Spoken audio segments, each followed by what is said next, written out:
ঘন সবুজ এক বনে থাকত এক ছোট্ট খরগোশ। সে ছিল খুবই শান্ত আর ভদ্র, কিন্তু একটু ভীতু স্বভাবের। একদিন খাবারের খোঁজে সে জঙ্গলের রাস্তা দিয়ে যাচ্ছিল। হঠাৎ সে দেখল রাস্তার ধারে দাঁড়িয়ে আছে এক অদ্ভুত ঝলমলে গাছ। গাছটির পাতাগুলো সোনার মতো চকচক করছে। খরগোশটি একটু ভয় পেলেও কৌতূহল সামলাতে পারল না।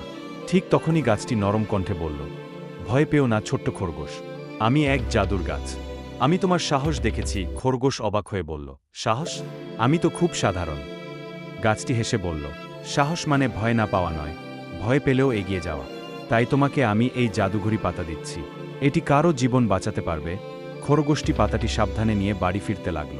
তখন সে দেখল একটি ছোট্ট পাখির বাচ্চা পাটিতে পড়ে আছে এবং তার ডানা ভেঙে গেছে, সে উঠতে পারছে না।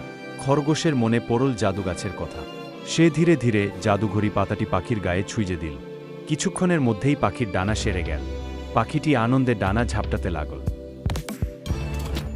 খরগোশটি দেখল পাখির বাসাটি ভেঙে গেছে, তাই সে জুড়ে করে তার সঙ্গীদের দেখে আনল এবং সবাইকে বলল পাখিটির একটি বাসা তৈরি করার জন্য।